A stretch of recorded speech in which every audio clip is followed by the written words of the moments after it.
Harry Potter, जिसे Ron और Hermione के साथ बोलती टोपी ने चुन लिया था गरुड़द्वार हाउस में।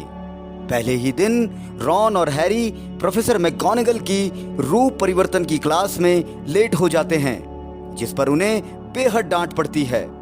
सत्र की शुरुआती दावत में हैरी ने सोचा था कि जादुई काढ़े के टीचर प्रोफेसर स्नेप उसे नापसंद करते हैं, लेकिन जादुई काढ़े के पहले पीरियड के बाद वह जान गया कि वह गलत था। प्रोफेसर स्नेप हैरी को नापसंद नहीं करते थे, वे उससे नफरत करते थे।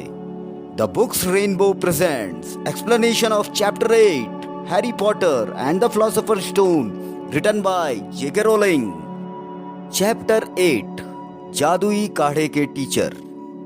अगले दिन जब हैरी अपनी पहली क्लास की तरफ जाने लगा तो उसे महसूस हुआ कि सभी बच्चे उसे देखने की कोशिश कर रहे थे। हैरी और रॉन रूप परिवर्तन की क्लास में जाने के लिए भागते हैं। जैसे तैसे वे क्लासरूम में पहुंचते हैं, लेकिन वहां प्रोफेसर मैकगोनागल की जगह एक बिल्ली टेबल पर बैठी होती है, जिसे देख रॉन राहत की सांस लेता है। लेकिन तभी अचानक टेबल पर बैठी बिल्ली अपना रूप बदलकर प्रोफेसर मैकगोनागल में बदल जाती हैं। रॉन और हैरी चौंक जाते हैं और बताते हैं कि वे दोनों रास्ता ढूंढते हुए खो गए थे। प्रोफेसर मैकगोनागल उन्हें कहती हैं कि वे रॉन को या तो घड़ी में बदल देती या फिर नक्शे में, ताकि वे सही समय पर क्लास में आ सकें। हॉगवर्ट्स में 142 सीढ़ियां थी, कुछ चौड़ी और फैली हुई, कुछ संकरी और हिलती हुई। चौकीदार फिल्च के पास एक बिल्ली थी जिसका नाम था मिसेज नॉरिस। वह अकेली गलियारों की रखवाली करती थी। किसी भी गलती पर वह फौरन फिल्च के पास पहुंच जाती थी, जो 2 सेकंड बाद हाफता हुआ टपक पड़ता था। जादुई काढ़े की क्लास एक तहखाने में लगती थी। मुख्य महल की तुलना में यहां अधिक ठंडक रहती थी। प्रोफेसर स्नेप धड़धड़ाते हुए क्लास में घुसे और बोले, आप यहाँ पर जादुई काढ़े बनाने का सूक्ष्म विज्ञान और सटीक कला सीखने के लिए आए हैं। यहाँ पर छड़ी घुमाने का मूर्खतापूर्ण काम नहीं होगा।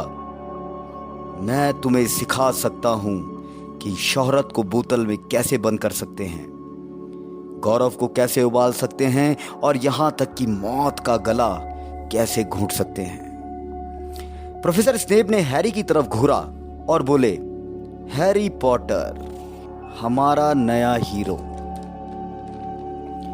वे अचानक बोले, पॉटर, अगर मैं एस्फोडल की जड़ी के चूर्ण को वर्मवुड के सार में मिलाऊं तो मुझे क्या मिलेगा?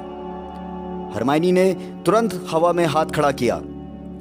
मैं नहीं जानता सर, हैरी ने कहा। उन्होंने हरमाइनी के हाथ को अनदेखा कर दिया। हम एक बार और कोशिश करते हैं। पॉटर, अगर मैं तुमसे बिजोआ लाने के लिए कहूं तो तुम उसे कहां खोजोगे?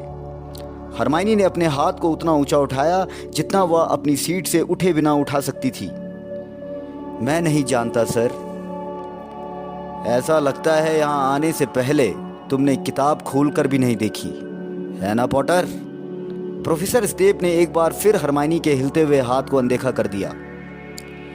पॉटर, अच्छा यह बताओ कि मॉन्क्सवुड और वुल्फ्सबेन में क्या अंतर है? सर, मैं नहीं जानता, हैरी ने धीरे से कहा। ओह, तो यह साफ है कि शोहरत ही सब कुछ नहीं होती, क्यों पॉटर? प्रोफेसर स्नेप ने ताना मारते हुए कहा। और इसी तरह हैरी की जलालत से भरी यह क्लास आखिरकार खत्म हो जाती है। रॉन, हरमाइनी और हैरी बड़े हॉल में खाने के लिए बैठे थे और तभी डाक आ गई। बहुत सारे उल्लू अपनी चोंच में डाक लेकर आए थे। यह उल्लू तब तक टेबलों के ऊपर गोल गोल घूमते रहे जब तक कि उन्हें उनके मालिक नहीं दिखे और उन्होंने चिट्ठियां तथा पैकेट उनकी गोद में नहीं डाल दिए। नेविल को उसकी दादी ने भूल न जाना यंत्र भेजा था। एक छात्र ने कहा, अरे देखो, नेविल को भूल न जाना मिला। हरमाइनी बोल पड़ी, यह भूल न जाना है, इसका रंग तब लाल हो जाता है जब आप कोई बात भूल जाते हैं। नेविल के हाथ में रखा यंत्र लाल हो जाता है और वह मासूमियत से कहता है कि उसे यही याद नहीं आ रहा है कि वह भूल क्या गया है। रॉन की उल्लू उसके लिए जादूगरों का अखबार लेके आई थी। हैरी ने अखबार खोला तो उसमें ग्रीन गॉड्स बैंक में तिजोरी नंबर 713 में चोरी की खबर छपी हुई थी। ग्रीन गॉड्स के पिशाचों ने दावा किया था कि उसमें से कुछ भी चोरी नहीं किया गया था। हैरी रॉन को बताता है, जिसे हरमाइनी भी सुन रही थी, कि यह तो वही तिजोरी 713 है जिसमें वह और हैग्रिड गए थे, जिसमें से हैग्रिड ने एक पैकेट डंबलडोर को देने के लिए निकाला था।